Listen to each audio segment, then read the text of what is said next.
Cândido Mota, hoje 27 de maio de 2024. E aqui diretamente da Sapataria Alves, um prédio super antigo com uma tradição super importante na área de calçados, né, como o próprio nome diz, e confecções e também alguns produtos utilitários para o manejo, né, esse manejo natural ecológico, hein? Né, da zona rural, das propriedades, chácaras, sítios, fazendas, quer dizer, alguma coisa nesse sentido também, quer dizer, aquele shopping center raiz, né, a Sapataria Alves, quer dizer, um micro shopping center, uma loja. E aqui um fenômeno super interessante para professor Giroto, o que é um atrativo público permanente acessível, né? E que se consolida como um atrativo turístico, quer dizer, ora, se você for pensar que o hotel ele está aberto ao público, ele é um atrativo público, ele é aberto 24 horas ao público. Na verdade, esse conceito de atrativo público não é que é precisamente assim da administração pública, da administração indireta, né? Por exemplo, uma autarquia que é da administração pública, mas a ideia de que haja acesso, exista acesso àquele espaço dentro de uma frequência, de uma constância, que não seja algo restrito ao proprietário, que ele permita visitação. Então eu me recordo que esses dias eu vi uma reportagem lá da Serra Gaúcha, do município de Gramado, em que uma vinícola ela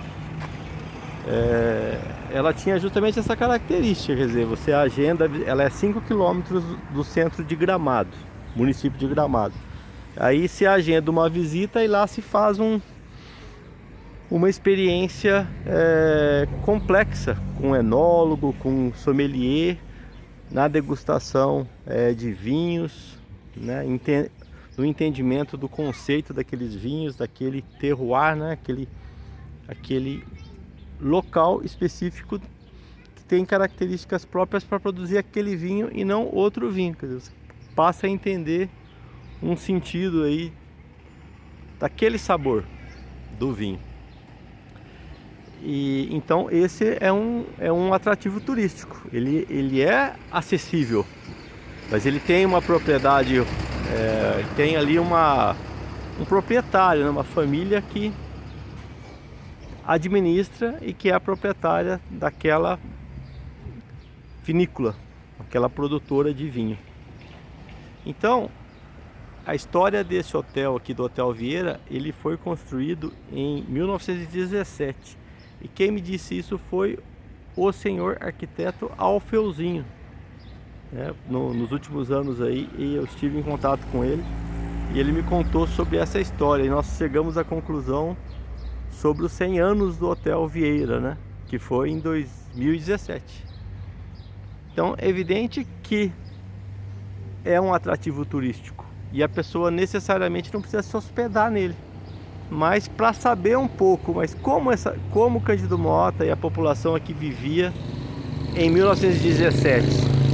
Esse hotel conta um pouco da história, né? Essa história toda da formação política, administrativa, sociocultural de Cândido Mota junto com Assis, porque surgiram juntas, né, praticamente numa experiência comum, e aí gradualmente houve essa formação do município de Cândido Mota numa parceria muito forte com Assis.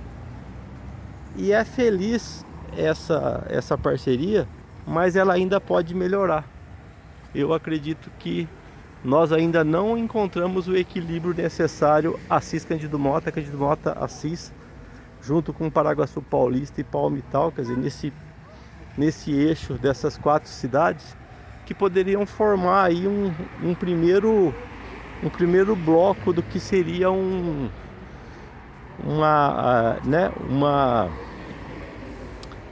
dentro do território do consórcio CIVAP, né? Projetos específicos para essas 4 cidades, numa lembrança do que é uma região metropolitana. aquilo que se entende por uma micro-região metropolitana. Então, há uma economia, há uma população. Quando se agrega essas 4 cidades, né, Cândido Mota, Palmital, Cândido Mota, Assis e Paraguaçu Paulista, há um sentido próprio nisso, que as pessoas não discutiram ainda. Mas o professor Giroto, nessa humildade da sabedoria dele, quer dizer, agora ficou complicado, né? Humildade da sabedoria, quer dizer, ele percebeu isso. E aí, pelo fato dele ser professor, o que ele gosta de fazer? Ele gosta de contar para todo mundo. Gosta de contar para todo mundo. Todo mundo. Ele acha legal. O professor tem esse sentido lógico, né? Esse nexo causal. Exatamente. Nexo causal. O sentido existencial do professor é o quê? Contar para as pessoas 1001 coisas. Mas se ele puder contar 2001 coisas ou 3001 coisas, ele vai contar também. É o professor. O professor é cheio de história para contar. Essa que é a verdade.